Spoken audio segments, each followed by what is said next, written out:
we know we have to play the last 4 holes 2 under, and we're in the fairway on number 6. And in his mind, he says, I want to go right at it. And like, I had no objection, right? We've got to make birdie.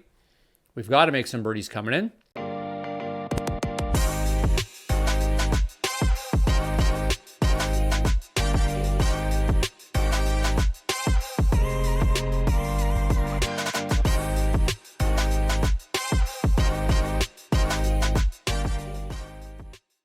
Hey there. Welcome to episode 8 of the Golf Never Sleeps podcast. My name is Ryan Robillard, PGA of Canada golf professional, and the goal of this podcast is for me to share some of my learnings along the way to hopefully help you play better golf and also practice more efficiently as well. Today's episode is around a very cool opportunity that I was able to take part of. A few weeks ago, I was able to caddy in a PGA Tour Canada event here in my local town. So I'm located in Windsor, Ontario, and the PGA of Canada, which falls under the PGA Tour umbrella. And I guess if you were to look at the hierarchy, you have the PGA Tour, and then below that you have the Corn Ferry Tour, and then below that you have PGA Tour Canada. So these players are 2 levels away from the PGA Tour, and they had a tour stop in Windsor. So I decided to caddy, and I just want to talk to you about my experience. I had a fantastic time, and I think that I took a lot away from it. Some of the players that I work with are high-level juniors and college players that have aspirations of playing at this level and even higher than that. And to be honest, I actually looked at this opportunity to caddy as me thinking I should be doing this because I don't get to see tour-level players very often. There's very few of them in our local area, and it's not like the tour comes around every single week or month. So I wanted to get out there to make sure that I could take in a little bit from these players and see what I could learn to pass along to you, but also pass along to some of my students. So I guess we'll go in order the way that the week went. So I was assigned a player in advance, and we had touched base, and I wasn't available on the Monday, but I was available on Tuesday for a practice round. Wednesday was a pro-am that he wasn't playing in, and then I was available Thursday through the rest of the week. So I met him for the first time on Tuesday on the driving range, and he goes through a short practice, does a little bit of chipping and putting, and then we were onto the golf course. I guess I'll preface all this by saying, so the club that the event was hosted at is a club that I worked at. I was the head professional there for 4 years, the Ambassador Golf Club, and this player knew that I had some local knowledge of the golf course. And it's not very often that I think these players are asking their caddies for information. And I also don't think it's very often that the caddy is someone eager like me that maybe wants to provide some support. But very early on, I kind of laid the groundwork and said, what do you want me to do? And he said, look, I normally need some help making some decisions on the wind. If I need help with a yardage or reading greens, I'll ask. But he's like, that'll be unlikely. And I was like, yeah, sure, no problem. Although I know the facility, he's the one playing for his livelihood, and I definitely didn't want to get in the way of that.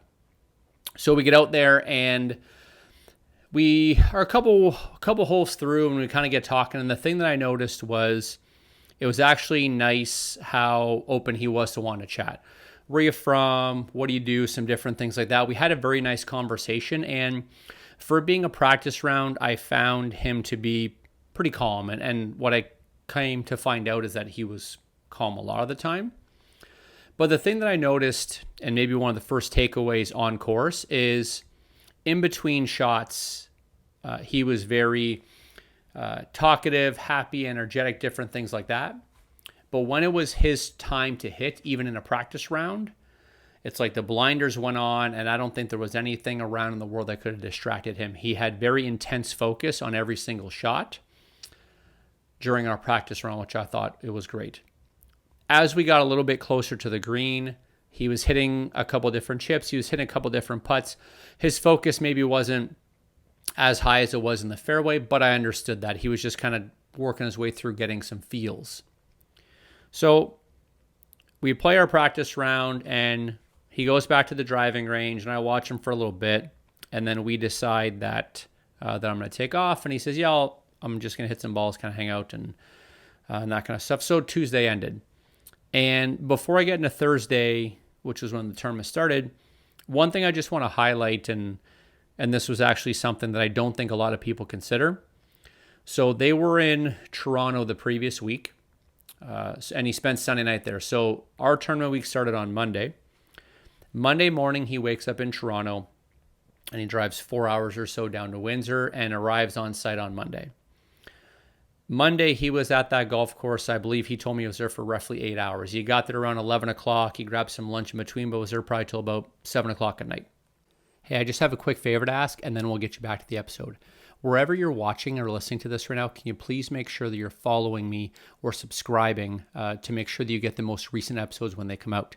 If you can leave me a review as well, I would really appreciate it. The support that you give me in terms of following me or leaving me a review helps this podcast grow and also keeps me motivated to put out more content. So thanks again for listening. Let's get you back to the episode.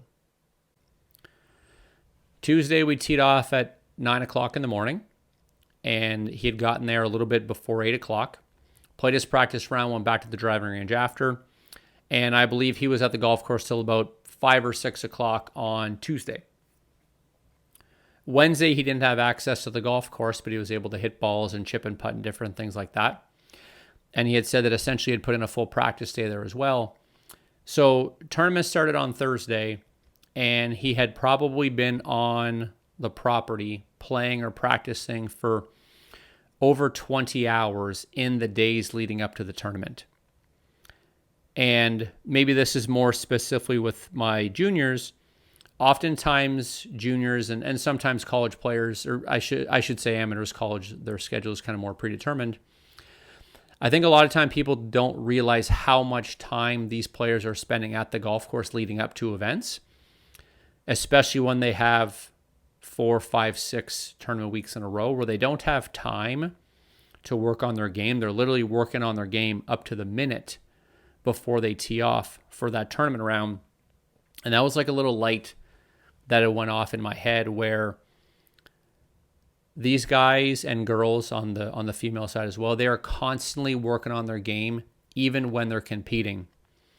And one of the takeaways that I took, especially with my juniors, is oftentimes when they're in competition, they are also hyper-focused on that competition. And even the days leading up, that they don't want to tweak their golf swing, or they don't want to look at their swing on video, especially if they're hitting it good, because they think that they don't want to mess it up. The one thing that I realized, and like a reminder for me, is your golf swing never stays the same. It's either getting better or it's getting worse.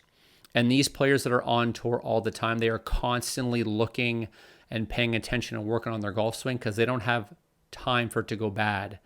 And we know it never stays the same. So they're always paying attention and working on their golf swings at all times, before tournaments, after tournaments, during tournaments. And that was something that I think I, as a coach, have to do a better job communicating to my players. So we get to Thursday. So Thursday is the first round, and we had a late tee time. I believe we were off at 2:20. My player and I agreed that he'd show up around 1 o'clock, so I showed up around the same time, and he went through his usual process. I saw a lot of this on Tuesday, but something that I will also bring up is, so this was Thursday, this was first round of a tournament, and the environment on the driving range was awesome. And what I mean by that, and this is such a huge difference between high-level players and those trying to get there, this was the day of a tournament, and every player's got alignment rods down. A bunch of players have alignment rods, have their training aids out. Some of them are using the Tour Striker Smart Ball in between their arms, and they've got alignment sticks down for alignment and swing plane and things like that. And I thought it was, again, another great reminder where oftentimes we see juniors and we see average golfers that have alignment rods in their bag, but they very rarely come out. Every single day that I was at that tournament, players had their alignment rods out and they were checking things to make sure they didn't get sloppy. And that was just another reminder. I've been to several events this year with my players. Not a whole lot of alignment rods out there. I go to a professional event where you would think that the skill level is higher. And I bet you if I had to take a number, 80% of them, of the people that I saw on Thursday, had alignment rods on the ground. a lot of exaggerations, a lot of practice swings. You can tell that, yes, they're trying to hit golf balls to warm up their body, but they have the alignment rods down and they're making the practice swings and they're going through the exaggerations to remind themselves what their golf swing actually feels like. And if they have triggers in their mind, or if they have specific instructions of technical things that they want to do, they're rehearsing that up to the minute that they tee off. And again, I think if I pull this back to what I see with average golfers, we talk about things in lessons and we maybe go through some drills and we make some rehearsal swings. But usually as soon as the lesson ends and the player goes on their own, the amount of time that they do those things plummets. And I believe this is just another separating factor between those who are good and those who are great, where they are constantly doing those things. So our tee time comes and my player and I had a little bit of small talk. And again, I thought he was very calm. And I'm sure for him, he's played in so many events. I was probably more nervous than he was.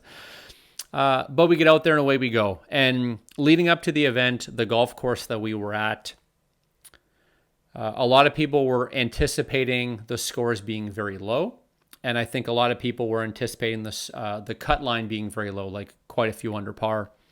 So I think everyone, whether you said it out loud or not, we had an idea in the back of our mind that shooting low scores or making a lot of birdies was going to be a good idea. Unfortunately, we don't get off to that start. We kind of get off to, I don't want to call it a sloppy start, but we just didn't hit anything that close. We didn't have anything drop early on. And we're just kind of like going through the round. Nothing really good's happening. And I think we make the turnover par. And although I believe he was doing a great job making the best decision possible, committing to yardages, committing to targets, he just wasn't hitting those numbers.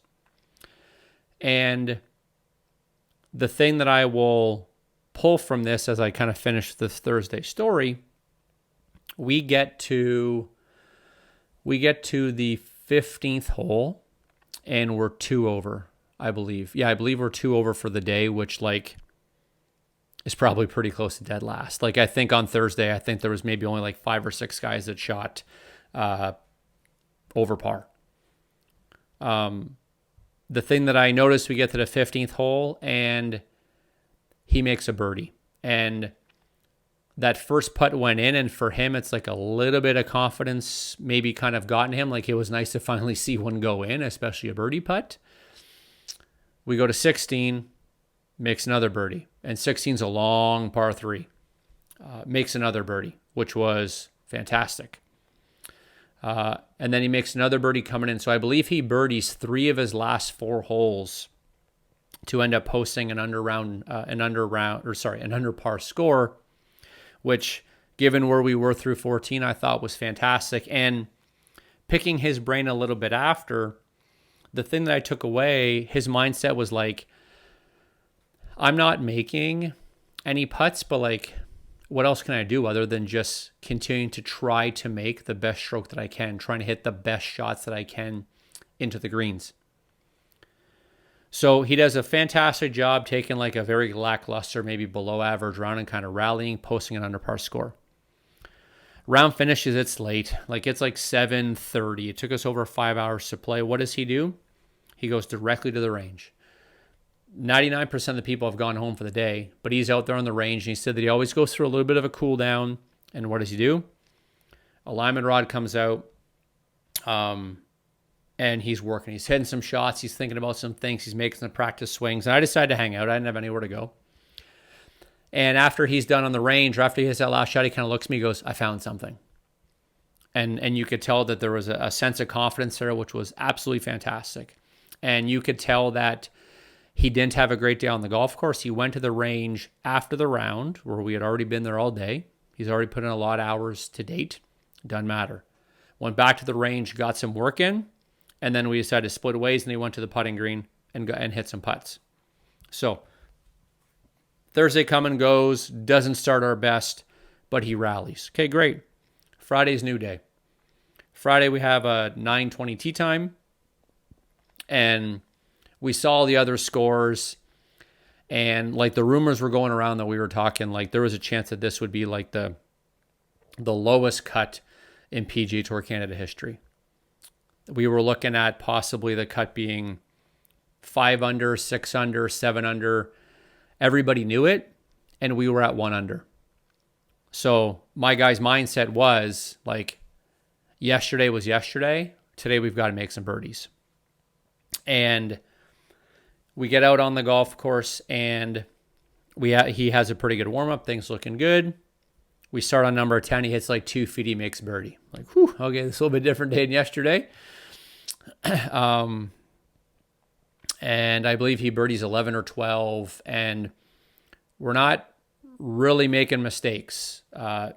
He's hitting his numbers. He's making good decisions. And we're making birdie and birdie and birdie. And he birdies 18. And we shoot the back 9, which was our first 9 of the day, at 4 under. So all of a sudden, like, light goes off, like, whew, all right, like, we've got a real chance here. We're now 5 under for the tournament. And there's leaderboards out on the golf course. And at that point, it had been posted that the cut was currently at 6 under. So we both knew we were going to have to get to 7. Number 1, which is our 10th hole today, it's like a 350-yard par 4. And my player hits it a long way, drives it on the green. We've got like 20 feet for eagle. 2 putts for eagle, 2 putts for birdie. We get to 6 under. We're 5 under on the day. We're 6 under for the tournament. And we're licking our chops now. And we think we've got a real opportunity. Makes a par on 2. That's fine. 3 is a par 5. And I think of that whole event, 3 was a little bit of a turning point. 3 was a par 5, and he had a great drive, and we only had pitching wedge in. And he missed the green and short-sided himself. I totally understand why he was aggressive. We had a wedge in our hand, different things like that. And probably one of the easiest holes we had left was that hole. Misses the green left, short-sides himself, and we're going for a par 5 and 2. Unfortunately, we walk away with par. So we're still at 6 under. The next hole is a short par 4 again. We don't hit driver, we hit 3 wood, and we have 40 or 50 yards in. And he gets his number wrong and ends up going long over the back of the green. Hits a fantastic chip, and we make par. So we're still 6 under. But the tricky part is that like we had 2 real good opportunities there, and we didn't have a whole lot of holes left, and we knew what the goal was, and we were still under the cut line. 5's a really hard par 3, and we make bogey. So now we're at 5 under. We have 4 holes left to go, and we knew in advance because we started looking ahead. 9 was not really, like 9's no guaranteed birdie. 8 is no guaranteed birdie. 7 was a short par 5, so we figured that we had an opportunity there. But the thing that I found interesting, or the thing that we never really think about, because as normal compares, we never have this. We know we have to play the last 4 holes 2 under, and we're in the fairway on number 6. And in his mind, he says, I want to go right at it. And like, I had no objection, right? We've got to make birdie. We've got to make some birdies coming in. Unfortunately, we short side ourselves again. We miss the green. We make bogey, and that more or less ends our week. I tell all that to say, like, it was the thing that I found so interesting was from whatever it was, like hole 14 on round 1 through hole 10 or 11 on Friday, like we played perfect golf. I don't think we made a bogey. Like I think we played that stretch like 10 under. And it's amazing how good these players are. But to play at that level, the mindset that you have to get under par and you have to shoot low scores, and especially when you know the cut, like the pressure and the decision making, it was very, very, very cool to be in that environment. And my player and I spent a lot of time talking during the 2 days, and I feel that I learned a lot. But it was so crazy where things were going so well on Friday in that second round. And in a 2-hole stretch, we had 2 wedges and we made 2 pars, and like the balloon felt deflated. And I'm not saying that he gave up. That's not what I'm saying at all. But it's amazing how those emotions come and go. And the thing that was pretty admirable is we make those 2 pars and he goes to hole number 5. And it was like first hole of the day. We get on the box. He goes, what's our number? What's the wind? Hits the best shot he can. We make bogey. We go to hole number 6. We know what we've got to do. He bombs a drive off the tee. We get up to that golf ball. What's my yardage? What's the target?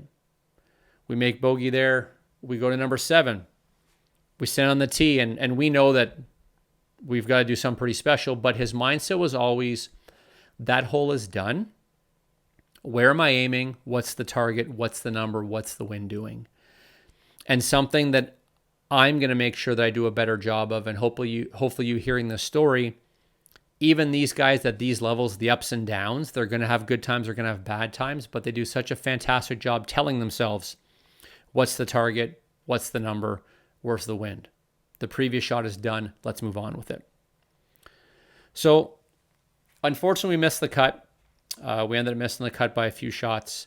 But so even after him, so he misses the cut on Friday. What does he do on Friday? He goes back to the range afterwards because his mindset was, I want to go get a little bit of work in, and I want to focus ahead on what I got to do next to get better.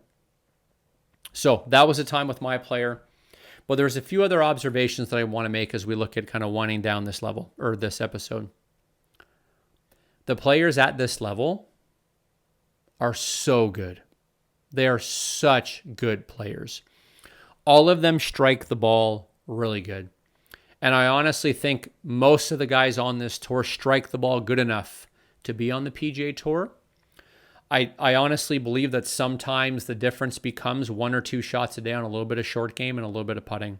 And when I look back at my players round and some of the other players that I watch hit shots, the thing that I notice is the guys and girls that play well every week or when they play well, their carry numbers on short shots land on the number. If they've got 43 yards to carry, it lands on 43 yards. If it's got 57 yards to carry, it lands on 57 yards. And when I look back at my player, it's not like he necessarily hit it bad on the first day, but we kept missing our numbers by a couple of yards. And then that turns yourself in from leaving yourself below the hole to have maybe an uphill putt, especially when you can really do a good job controlling your distances, to now you're above the hole, putting defensively, and birdies don't come that easily.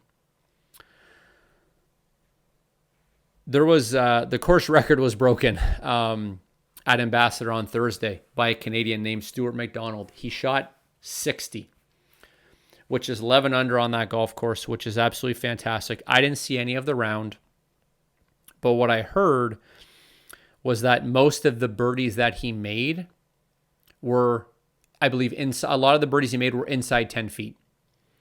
So that's a combination of 2 things. If you're putting a lot from inside 10 feet, and obviously he made, I think, 12 birdies, because I think he had a bogey on his card, they're lighting up the par 5s, which I'll touch on in a second. But their numbers are dialed. They're so precise. And if you're inside 10, 12 feet a lot and you have a good putting day, you can shoot a really good score. And that kind of goes back to these guys all hit it really good. When they have good weeks, it's a combination of they're hitting their short game number and they're putting well. I just want to touch on the par 5s. So the par 5s at Ambassador, there's 3 of them. And we played, so my player and I, through 2 days, we played the par 5s at 2 under. And when I looked, I believe I looked at like the top 10 or 12 guys on Thursday and Friday to see how they played the par 5s. And the average was almost 5 under par. When we see these tournaments where players shoot incredibly low scores, 20 under, 24 under, 25 under, look at the par 5 scoring. It's very, very, very often that they're playing the par 5s at double digits under par.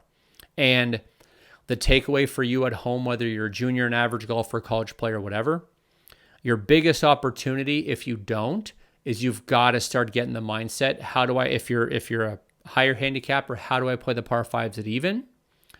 And if you're a lower handicapper, how do I play the par 5s under par? The one big stat I'll leave you with as we wrap up this episode is what is your par 5 scoring? Because these guys at high levels, they light up the par 5s. They hit it a long way. They hit it close. They get up and down. They make a ton of birdies and a lot of eagles on par 5s. It was very, very, very impressive to see. So that was my week on tour. I was fortunate to have that opportunity. I took a lot away from it. And I hope maybe that you enjoyed a little bit of insights of what it was like, I guess, a little bit inside the ropes in terms of how hard they practice, the decisions that they make, how calm they are, different things like that.